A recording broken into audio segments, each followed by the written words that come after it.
Welcome to Geetamrit. Bhagavad Gita में जीवन के मूल प्रश्नों का उत्तर मिलता है। मैं कौन हूँ? आत्मा क्या है?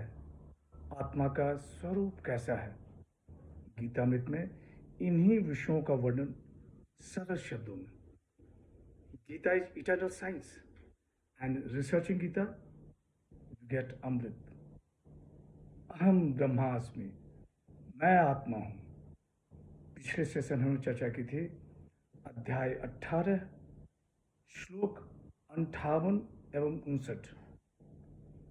आज के चर्चा का विषय है अध्याय 18 श्लोक 60 एवं 61। अध्याय 18 मोक्ष संन्यास योग, द योग ऑफ लिबरेशन बाय रिनंसिएशन।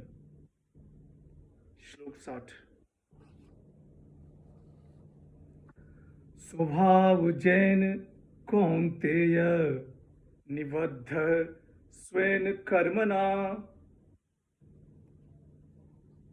कर्तुं नेक्षसि यन्मोहात् करिष्यसि वशो अपि तत्।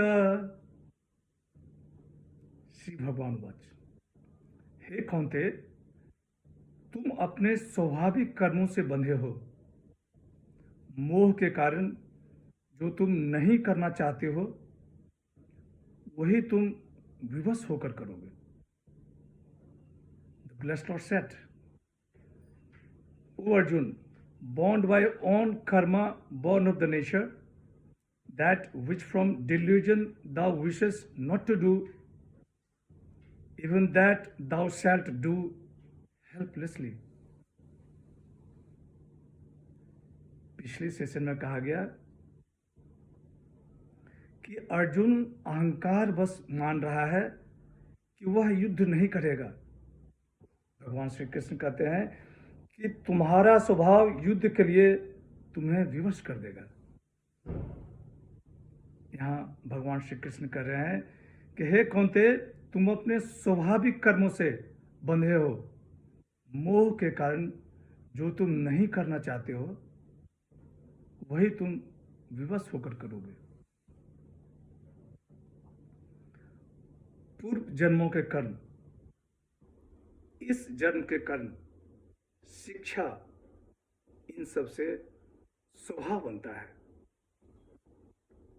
यहाँ उसे स्वभावजन्य कर्म कहा गया है। भगवान श्री कृष्ण कह रहे हैं कि उस स्वभावजन्य कर्म के अनुसार तुम युद्ध करने के लिए विवश हो जाओगे। यदि मेरी आज्ञा से युद्ध करोगे, भगवान आगे कहते हैं, यदि मेरी आज्ञा से युद्ध करोगे तो वही कर्म तुम्हारे लिए कल्याणकारी सिद्ध हो जाएगा। और यदि क्षत्रिय स्वभाव तुम्हें जबरदस्ती युद्ध में लगा देगा, उसका फल कभी कल्याणकारी नहीं होगा। श्लोक 61।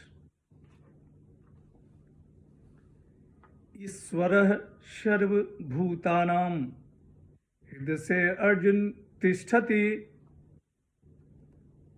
धाम यंस सर्वभूतानि यंत्रारूढ़ानि मायया। श्री भगवान वाच, हे अर्जुन, ईश्वर संपूर्ण प्राणियों के हृदय में रहते हैं और अपनी माया से शरीर रूपी यंत्र पर आरूढ़ हुए संपूर्ण प्राणियों को भ्रमण करते रहते हैं।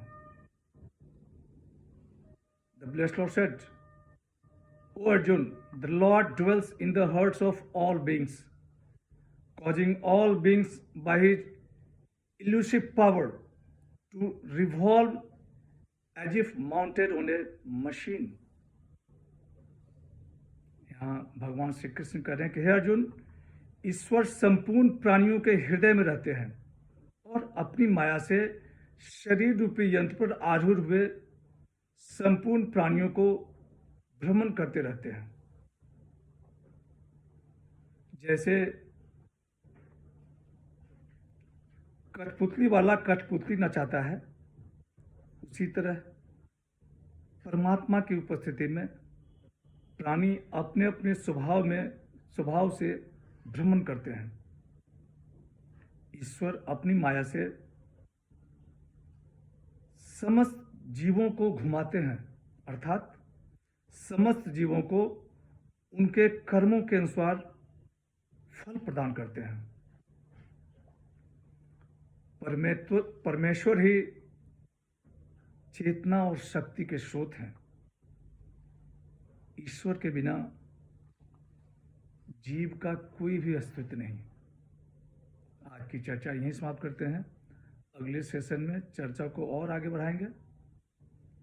यदा यदा हि धर्मस्य ग्लानिर्भवति भारत अभ्युत्थानम् अधर्मस्य